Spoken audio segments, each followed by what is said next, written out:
قدیم زمانے کی بات ہے، کسی گاؤں میں ایک مچھوارا رہتا تھا۔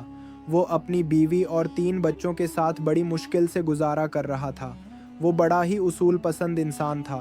اس نے اپنی زندگی کا ایک پکا اصول بنا رکھا تھا کہ وہ روزی کمانے کے لیے دن میں صرف 4 بار ہی اپنا جال سمندر میں پھینکے گا۔ چاہے جال میں کچھ آئے یا نہ آئے، وہ چوتھی بار کے بعد جال سمیٹ کر گھر لوٹ جایا کرتا تھا۔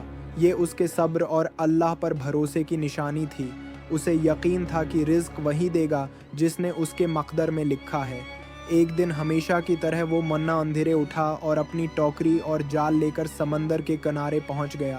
ابھی سورج کی پہلی کرن بھی نہیں پھوٹی تھی اور چاروں طرف خاموشی چھائی ہوئی تھی۔ اس نے بسم اللہ پڑھ کر اپنا جال پانی میں پھینکا اور کنارے پر بیٹھ کر انتظار کرنے لگا۔ کچھ دیر بعد اسے محسوس ہوا کہ جال بہت بھاری ہو گیا ہے۔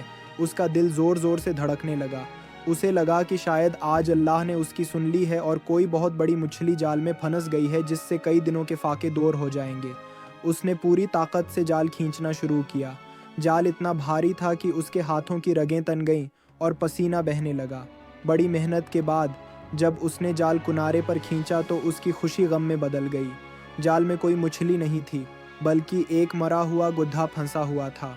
بدبو اور مایوسی نے اسے گھیر لیا۔ اس نے آسمان کی طرف دیکھ کر کہا، اے میرے پروردگار، تو میرے حال سے واقف ہے۔ میں غریب ہوں اور یہی میرا ذریعہ معاش ہے۔ پھر اس نے گدھے کو باہر نکالا، جال دھویا اور دوبارہ ہمت جمع کی۔ اس نے دوسری بار اللہ کا نام لے کر جال پانی میں پھینکا۔ کچھ دیر بعد پھر جال بھاری ہونے لگا۔ مچھوارے کی امید ایک بار پھر جاگ اٹھی، لیکن جب جال باہر نکالا تو اس میں مٹی اور ریت سے بھرا ایک بڑا گھڑا نکلا۔ یہ دیکھ کر وہ اپنا سر پکڑ کر بیٹھ گیا۔ بچے گھر پر بھوکے انتظار کر رہے تھے اور یہاں سمندر اس کے ساتھ مذاق کر رہا تھا۔ اس نے خود کو دلاسا دیا کہ ابھی 2 کوششیں باقی ہیں۔ تیسری بار بھی جال پھینکا، مگر اس بار ٹوٹے ہوئے برتن، شیشے کے ٹکڑے اور کوڑا کرکٹ ہی نکلا۔ اس کا دل بالکل ٹوٹ گیا۔ آنکھوں میں آنسو آ گئے۔ سورج سر پر چڑھ چکا تھا اور گرمی بڑھ رہی تھی۔ آخر اس نے لرزتے ہاتھوں سے جال صاف کیا اور آخری بار قسمت آزمانے کے لیے تیار ہوا۔ یہ اس کا چوتھا اور آخری موقع تھا۔ اس نے کہا، اے مالک، میری لاج رکھ لینا۔ اس نے پوری طاقت سے جال سمندر کی گہرائی میں پھینکا۔ جب وہ جال کھینچنے لگا تو جال اتنا بھاری تھا کہ ہل بھی نہیں رہا تھا۔ اسے لگا جیسے جال کسی چٹان میں پھنس گیا ہے۔ اس نے قمیض اتاری اور پانی میں غوطہ لگا کر بڑی مشکل سے جال چھڑایا اور کنارے پر لایا۔ جب جال کھولا تو اس میں کوئی مچھلی ہی نہیں تھی بلکہ ایک پرانے پیلے تانبے کی بنی ہوئی سوراہی تھی۔ سوراہی دیکھنے میں قیمتی اور قدیم لگ رہی تھی۔ اس کا منہ شیشے سے بند تھا اور اس پر حضرت سلیمان علیہ السلام کی شاہی مہر لگی ہوئی تھی۔ مچھوارا بہت خوش ہوا۔ اسے خیال آیا کہ بازار میں یہ سوراہی بیچ کر اچھے دینار مل جائیں گے۔ اس نے سوراہی کو ہلایا لیکن اندر سے کوئی آواز نہ آئی۔ وہ تجسس میں آ گیا۔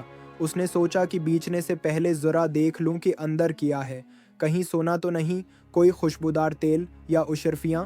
اس نے جیب سے چھوٹا چاقو نکالا اور احتیاط سے مہر خریدنے لگا۔ کافی محنت کے بعد شیشہ ٹوٹ گیا اور ڈھکن کھل گیا۔ اس نے سوراہی کو الٹا کیا مگر کچھ نہیں گرا۔ اچانک سوراہی کے منہ سے دھواں نکلنے لگا، پہلے باریک پھر گاڑھا اور کالا۔ دھواں آسمان کی طرف اٹھنے لگا۔ مچھوارا ڈر کر پیچھے ہٹ گیا۔ دھواں اکٹھا ہو کر ایک بڑا بگولا بن گیا۔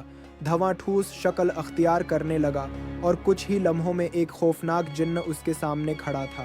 جن کا سر بادلوں کو چھو رہا تھا، ہاتھ درختوں کے تنوں جتنے موٹے، آنکھیں انگاروں کی طرح دہکتی ہوئی اور منہ کسی اندھیری غار جیسا۔ اس کے سامنے کھڑے ہو کر مچھوارے کے رونگٹے کھڑے ہو گئے۔ جن نے گرجتی آواز میں کہا، اللہ کے سوا کوئی معبود نہیں اور سلیمان اس کے نبی ہیں۔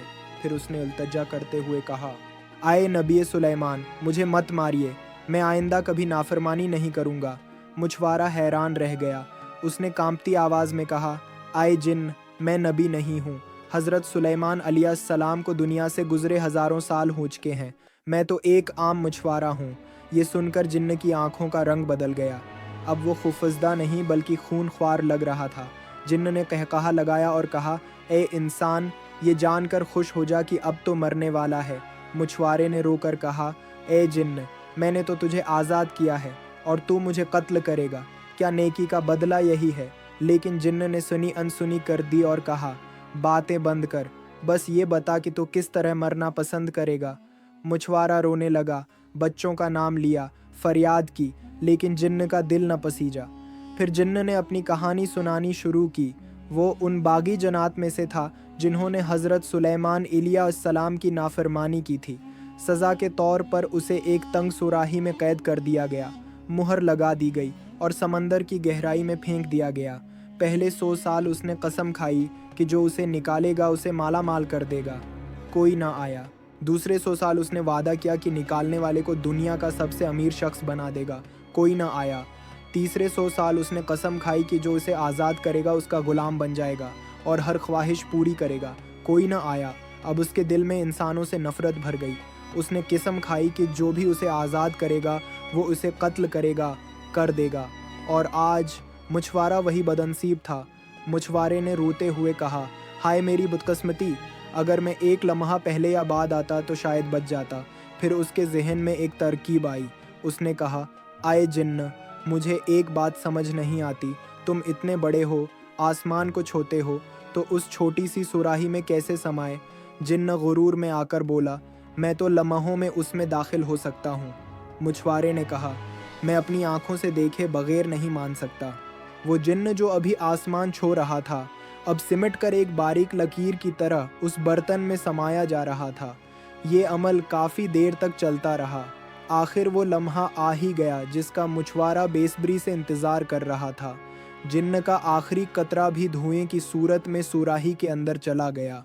अब सुराही के अंदर से जिन्न की गूंजती हुई आवाज़ आई, अये मछुआरे देख, मैं अंदर आ गया हूँ। अब अपनी आंखों से देख ले और यकीन कर ले कि मैं सच बोल रहा था।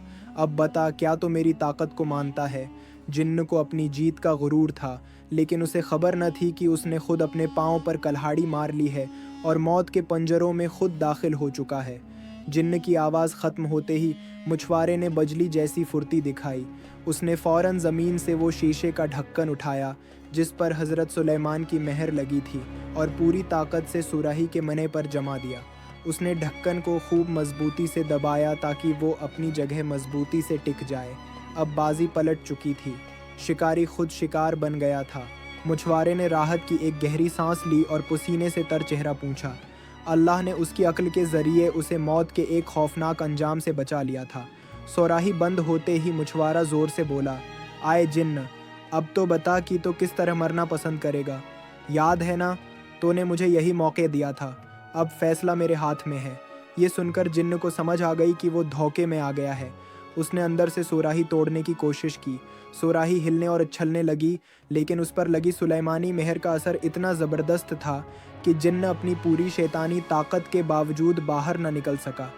जिन्न की चीखें अंदर से आने लगें। वो गुस्से से पागल हो रहा था। वो चिल्लाया, ए धोखेबाज इंसान, तूने मेरे साथ चाल चल ली है। ये ढक्कन खोल दे, मैं तुझे कुछ नहीं कहूँगा। मछुआरे ने हंसते हुए जवाब दिया, झूठ मत बोल मुकार। अभी कुछ देर पहले तो मुझे मार डालने पर तुला हुआ था, जबकि मैंने तेरे साथ भलाई की थी और तूने भलाई का बदला बुराई से देना चाहा। अब अपनी करनी का फल भगत। फिर वो बोला, अब मैं तुझे वापस इसी समंदर में फेंकूंगा जहाँ तू सदियों तक सड़ता रहेगा। ये सुनकर जिन्न का गुस्सा खौफ में बदलने लगा। उसे वो सदियों की तन्हाई याद आ गई जो उसने पानी के नीचे गुजारी थी। वो गड़गड़ाया, ऐ मेरे प्यारे दोस्त, ऐ मेरे भाई, मुझे माफ़ कर दे। मैं तो बस मजाक कर रहा था। मैं तुझे क्यों मारता? मैं तो तेरा इम्तिहान ले रहा था। खुदा के वास्ते मुझे समंदर में मत फेंक, मैं तुझे माला माल कर दूंगा। मछुआरे ने कहा, बकवास बंद कर। मैं एक मोमिन हूँ और एक बार डीसा जा चुका हूँ। दोबारा तेरे धोखे में नहीं आऊँगा। मैं जानता हूँ कि अगर मैंने तुझे आज़ाद किया तो तू सबसे पहले मुझे ही मारेगा। जिन्न ने आखिरी कोशिश करते हुए कहा, अगर तू मुझे छोड़ दे तो मैं कसम खाता हूँ कि तुझे दुनिया का सबसे बड़ा ख़जाना दूंगा। मछुआरे ने कहा, तेरी मिसाल बिल्कुल उस यूनानी बादशाह और हकीम जैसी है जिसने भलाई का बदला बुराई से दिया और आखिर में खुद बर्बाद हो गया। अगर मैंने तुझे आज़ाद किया तो मेरा हाल भी वैसा ही होगा। यहाँ हमारी कहानी ख़त्म होती है। अगर ये कहानी आपको पसंद आई तो लाइक और सब्सक्राइब करना न भूलें ताकि आप हमारे साथ हर कहानी देख सकें। मिलते हैं एक और नई वीडियो के साथ। तब तक के लिए अल्लाह हाफिज़।